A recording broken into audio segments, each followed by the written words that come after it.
சான்ஜியோ acupuncture சென்டர்லேருந்து acupuncturist G Gokulakrishnan பேசுகிறேங்க.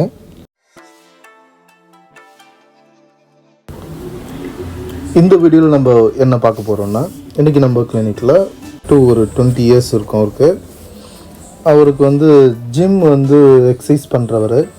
Gym exercise பண்ணும்போது என்ன இருக்குன்னா, அவருக்கு வெயிட் ரொம்ப ஓவராக லிஃப்ட் பண்ணதுனால L1 L2 L3 ஒரு சின்ன ஒரு பல்ஜாக இருக்குது. ஸோ அவருக்கு ரொம்ப பெயின்ஃபுல்லாக இருக்கும், நிற்க முடியாது, நின்னாலே ரொம்ப பெயின் இருக்குதுன்னு சொல்கிறாரு. ஸோ அவருடைய சிம்டம்ஸ்லாம் முன்னாடி கேட்டு கலெக்ட் பண்ணிக்கிறேன். இந்த இடத்துல பார்த்தீங்கன்னா கரெக்டாக அந்த இடம் L1 L2 L3 இருக்கிற இடத்துல ஒரு சின்னதாக ஒரு ஹோல்ஸ் மாதிரி தெரியுது பாருங்கள்.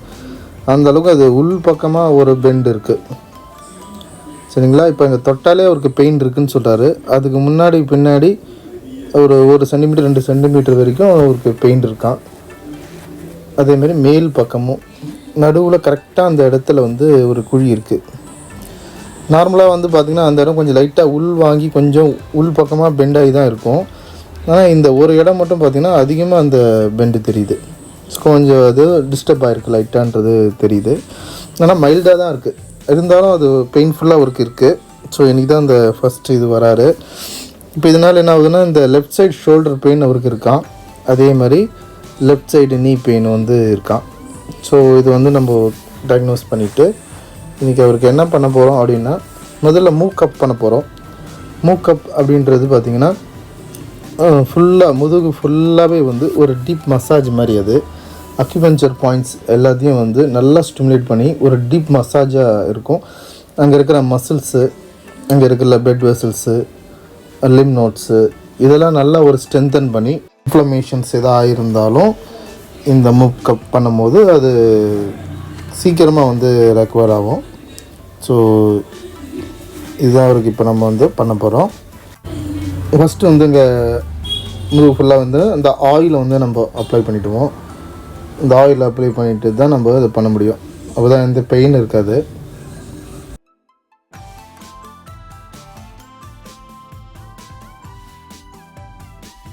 இதில் 3 மெத்தட் இருக்குது மூக்கப்பில். ஃபஸ்ட்டு என்ன பண்ணுவோம், அந்த அக்குபஞ்சர் பாயிண்ட்டு மேலே மெதுவாக அது இருக்கிற இடத்துல பேக் ஷூ பாயிண்ட்டு, எல்லா ஆர்கனுடைய பேக் ஷூ பாயிண்ட்டும் இப்போ நான் பண்ணுற இடத்துல தான் இருக்குது.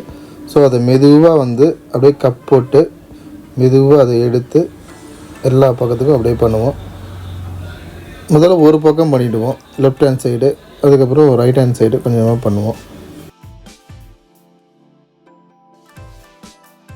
கொஞ்சம் கொஞ்சமாக ஒவ்வொரு பேக் ஷூ பாயிண்ட்டாக அப்படியே கப் போட்டு கொஞ்சம் கொஞ்சமாக அப்படியே 2-3 பாயிண்ட்டாக அப்படியே கவர் பண்ணிக்கிட்டு அப்படியே எல்லா பாயிண்ட்டையும் அப்படியே கவர் பண்ணிவிடுவோம்.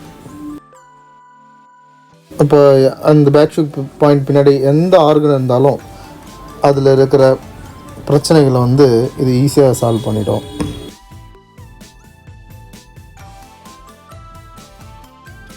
இப்போ பேஷண்ட்ஸ் யாராவது வெயிட் லாஸ்க்கு வராங்கன்னா அவங்களுக்கும் இந்த மூக்கப் தான் பண்ணுவோம். ரொம்ப நல்லா பெனிஃபிட் இருக்கும். 3 டேஸில் வெயிட் லாஸ் பண்ண முடியும். மொத்த உடம்புலையும் குறைஞ்சது எப்படி ஒரு 2 kg குறைஞ்சிடும். 3 டேஸ் 4 டேஸு கண்டினியூஸாக வந்தாங்கன்னா கண்டிப்பாக அவங்களுக்கு 2 to 3 kg கண்டிப்பாக குறைஞ்சிருக்கு. நிறைய பேருக்கு எங்களுடைய அனுபவத்தில் நான் பார்த்துருக்கோம். இப்போ பண்ணுறது பார்த்திங்கன்னா ட்ரைனிங் மெத்தட். இது அந்த அக்குபஞ்சர் பாயிண்ட்லேருந்து அப்படியே சைடில் அந்த கப்பை போட்டு அப்படியே ட்ரைன் பண்ணி விடுவோம்.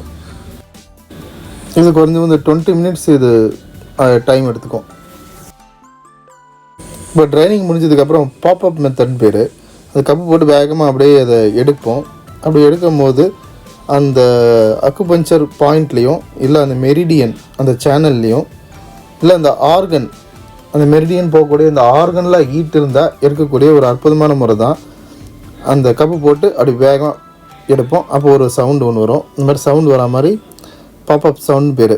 அந்த சவுண்ட் வரா மாதிரி எடுக்கும் பொழுது கம்ப்ளீட்டாக இந்த ஹீட்டை வெளியேற்றக்கூடிய ஒரு மெத்தட் இது. இது 3வது மெத்தட். இந்த மெத்தட் யார் யாருக்கெல்லாம் பண்ணக்கூடாதுன்னு ஒரு ரூல்ஸ் இருக்குது. இது எப்படி பார்த்தீங்கன்னா 60 வயசு மேலே இருக்கிறவங்களுக்கு இது பண்ண முடியாது. அக்யூபஞ்சரை பொறுத்த வரைக்கும் எந்த ஆர்கன் நம்ம ரிமூவ் பண்ணியிருந்தாலும் அக்யூபஞ்சர் பண்ண முடியாது. பண்ணாலும் அந்த ரிசல்ட் கிடைக்காது, அவ்வளோ சீக்கிரத்தில் பெனிஃபிட் கிடைக்காது.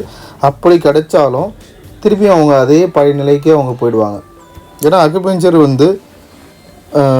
ஆர்கனில் இருக்கிற எனர்ஜியை பேஸ் பண்ணி தான் இயங்குது. ஏதாவது ஒரு ஆர்கன் நம்மளுக்கு இல்லைன்னா கூட அக்யூபஞ்சர் வேலை செய்யாது. அப்போனா எந்த டிசீஸ் இருக்குன்னா ஆரம்பத்தில் நீங்கள் அக்யூபஞ்சர்கிட்ட வந்துட்டிங்கன்னா அக்யூபஞ்சரில் நீங்கள் ட்ரீட்மெண்ட் எடுத்துகிட்டு கரெக்டாக டயக்னோசிஸ் பண்ணி டிசிஎம் அக்யூபஞ்சர் ட்ரீட்மெண்ட் எடுத்திங்கன்னா இந்த ஸ்டேஜுக்கு போகாது. அந்த ஆர்கன் ரிமூவ் பண்ணுற அளவுக்கு நீங்கள் போக மாட்டீங்க. கடைசி அதை பண்ணி முடிச்சதுக்கப்புறம் எந்த இடத்துல அவருக்கு பாதிப்பு இருக்கோ அந்த இடத்துல இந்த கப்பை நிறுத்திடுவோம்.